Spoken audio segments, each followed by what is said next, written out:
Hey everyone, welcome back to Darth Vader, issue number 8, Into the Fire. We're starting this one off, part 3, the Eye. In the last one, we met the Eye of the Webbish Bog, which we were supposed to see in episode 9. It was a deleted scene, they actually filmed it and did everything, but they didn't put it in the film. The Eye of the Webbish Bog always intrigued me because it looked like a very interesting character that obviously had some sort of introduction or at least knew Vader at some point. And I guess this is the story that we're going to realize today and see. Luke Skywalker refused Darth Vader's call to the dark side of the Force. Enraged, Vader tore through the galaxy on a quest for revenge against everyone who hid Luke from him. The Emperor brutally punished Vader for his rebellion. Broken and stranded on Mustafar, Vader must remember the true way of the Sith if he is to survive. The Sith assassin known as Ochi hinted at the Emperor's true plans for the galaxy. The secrets may rest with the mysterious being Vader feels through the Force. Starting off with the first page, we can see Ochi of Bestoon has Vader's lightsaber, and he is taunting Vader through the cave that he has just closed upon Vader, who now is face to face with the Eye of the Webbish Bog. As Ochi is approached by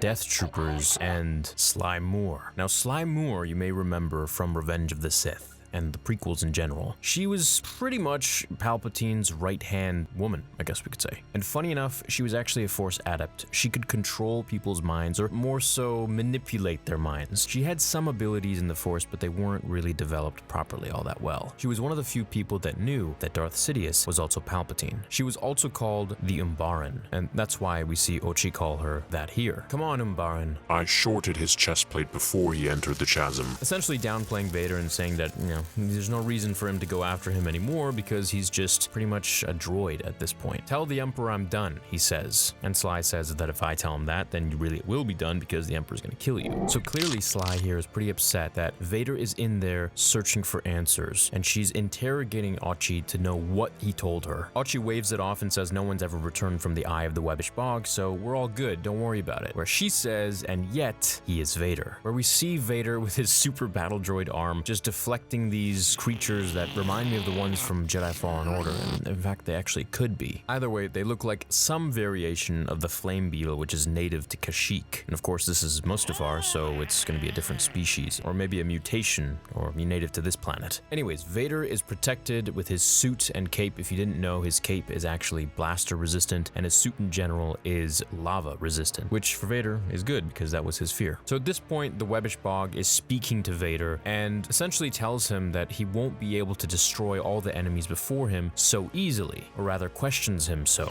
Vader starts to fight all these Mustafarian beetles, reminiscing on him and Obi-Wan fighting. He asks Ochi of Bestoon why he was pulling him here, where Ochi says, "You think that's how it works, but I chose you, picked you out from all others for a special destiny."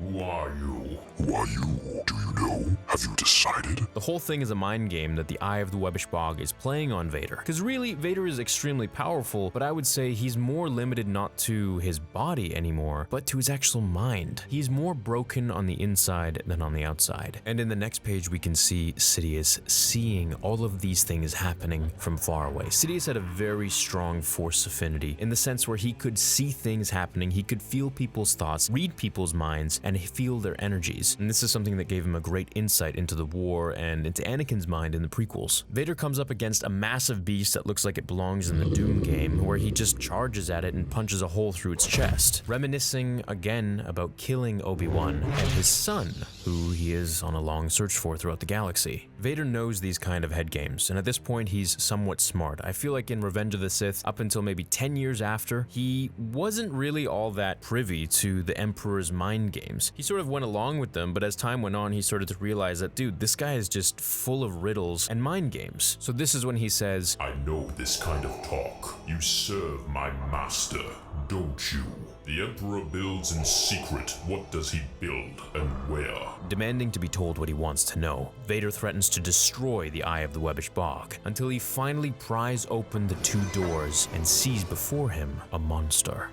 What you need to know, or what you want to know? Do you know what you want? Or can you remember what you need?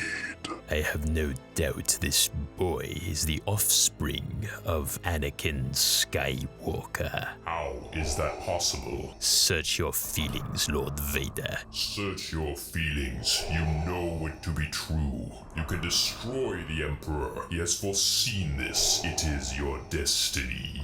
Join me, and together we can rule the galaxy as father and son.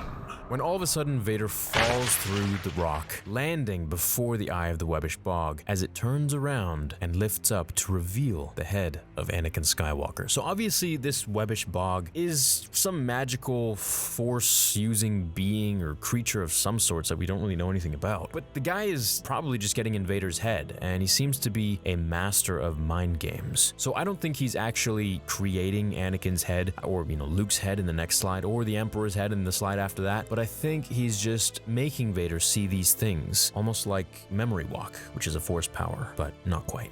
What you want, what you need, or does it even matter? As Vader looks down through the lava, when he steps into it, he realizes the choice that he has made, and he walks towards the eye of the Webbish Bog, as the giant baby that it's resting on reveals itself to be a massive baby man.